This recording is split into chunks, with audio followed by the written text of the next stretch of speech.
Hello friends, நான் உங்கள் கணேஷ். நீங்கள் பார்த்துட்டு இருக்குது டேஸ்ட் வித் அண்ணாச்சி. இன்னைக்கு வாழைக்காய் வச்சு ஒரு சூப்பரான ஒரு குழம்பு தாங்க செய்ய போகிறோம். வாழைக்காய் கறி.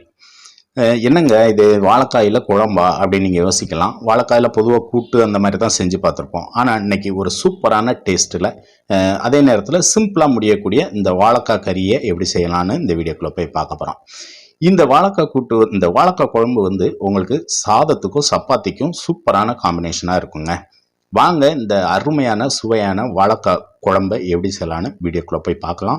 அதுக்கு முன்னாடி நம்ம சேனலை இது வரைக்கும் சப்ஸ்கிரைப் பண்ணாதவங்க சப்ஸ்கிரைப் பண்ணி சப்போர்ட் பண்ணுங்கள், லைக் பண்ணுங்கள், ஷேர் பண்ணுங்கள். இப்போ நம்ம வீடியோக்குள்ளே போகலாம்.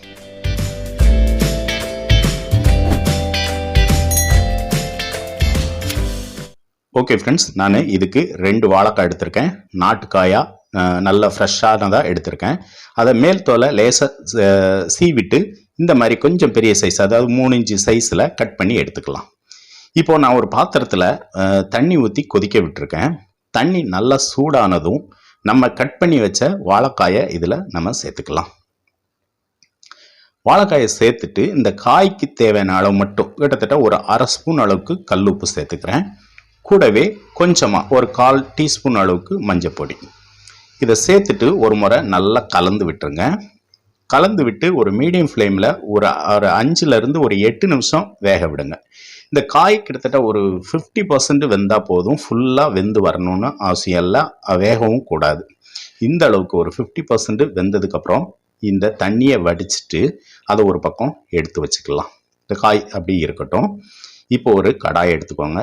அதில் ஒரு 3லேருந்து 4 டேபிள் ஸ்பூன் எண்ணெய் ஊற்றிக்கோங்க.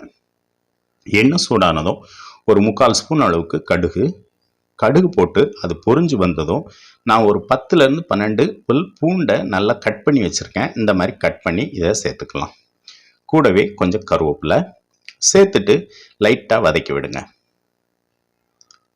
லைட்டாக வதங்கி வந்ததுக்கப்புறம் நான் ஒரு 150 கிராம் சின்ன வெங்காயத்தை நீள்வாக்கில் கட் பண்ணி வச்சுருக்கேன். அதையும் சேர்த்துக்கலாம். சின்ன வெங்காயத்தை சேர்த்துட்டு நல்லா வதக்கி விடுங்க. ஒரு 2 நிமிஷம் நல்லா வதக்கி விட்டுக்கோங்க. இந்த அளவுக்கு வதங்கி வந்ததுக்கப்புறம் நம்ம ஒரு 1/2 ஸ்பூன் உப்பு சேர்த்துக்கலாம். இதனால் நல்லா வெங்காயம் வந்து நல்லா வதங்கி வரும். ஒரு லைட்டாக சிவந்து வர அளவுக்கு நம்ம இதை வதக்கி விட்டுக்கலாம். இப்போ பார்த்தாலே உங்களுக்கு தெரியும், இந்த அளவுக்கு அந்த வெங்காயம் சிவந்து வந்ததுக்கப்புறம் நான் ஒரு 3 மீடியம் சைஸ் தக்காளி பழத்தை அரைச்சி வச்சுருக்கேன். அந்த தக்காளி பழத்தையும் இதில் சேர்த்துக்கலாம். சேர்த்து விட்டுட்டு நல்லா அந்த பச்சை வாசனை, தக்காளியோட பச்சை வாசனை போகிற அளவுக்கு நம்ம வதக்கி விடலாம். தீ வந்து ஒரு மீடியம் ஃப்ளேமில் இருக்கட்டும். ஒரு 2 நிமிஷத்துக்கு அப்புறம் இந்த அளவுக்கு நல்லா சுருண்டு வரும். இந்த அளவுக்கு வந்ததுக்கப்புறம் ஒரு 1/4 டீஸ்பூன் அளவுக்கு மஞ்சள் பொடி, ஒரு 1/4 டீஸ்பூன் அளவுக்கு மிளகாய் வத்தல் பொடி, அப்புறம் குழம்பு மிளகாய் பொடி ஒரு 1.5 டேபிள் ஸ்பூன் எடுத்திருக்கேன். குழம்பு மிளகாய் பொடி, ஒருவேளை குழம்பு மிளகாய் பொடி இல்லைன்னா நீங்கள் மல்லி பொடி ஒரு 1.5 ஸ்பூன் சேர்த்துக்கலாம். இந்த மசால் பொடி சேர்த்துட்டு ஒரு 2 நிமிஷம் வரைக்கும் நல்லா வதக்கி விடுங்க. மசாலாவோட பச்சை வாசனை போனதுக்கப்புறம் எண்ணெய் பிரிஞ்சு வர நேரத்துக்கு நம்ம வேக வச்ச இந்த வாழைக்காயை சேர்த்துக்கலாம். சேர்த்துட்டு நல்லா அந்த மசாலாவோட நல்லா பரட்டி விடுங்க. நல்லா பரட்டி நல்லா அந்த மசாலாவோட சேர்ந்து வந்ததுக்கப்புறம் இதில் நம்ம தண்ணி சேர்த்துக்கலாம். தண்ணி உங்களோட கன்சிஸ்டன்சியை பொறுத்து நீங்கள் சேர்த்துக்கோங்க. நான் கிட்டத்தட்ட ஒரு 300 ml தண்ணி சேர்த்துருக்கேன். தண்ணி சேர்த்துட்டு ஒரு முறை நல்லா கலந்து விட்டுருங்க.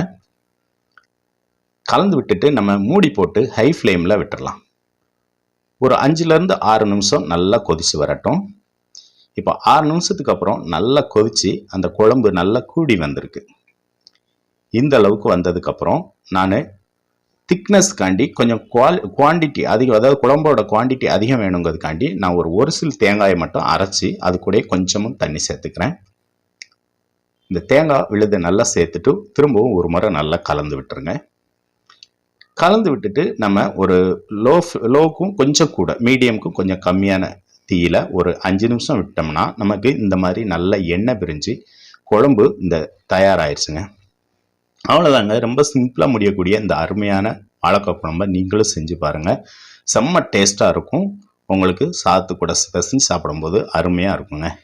கண்டிப்பாக ஒரு முறை செஞ்சு பார்த்துட்டு உங்களோட கருத்துக்களை கண்டிப்பாக நீங்கள் சொல்லுங்கள். நம்ம திரும்பவும் வேற ஒரு வீடியோவில் சந்திப்போம். இந்த வாழைக்காய் கறி உங்களுக்கு பிடிச்சிருந்துன்னா கமெண்ட் பாக்ஸில் உங்களோட கருத்துக்களை சொல்லுங்கள். ஓகே ஃப்ரெண்ட்ஸ், பாய்.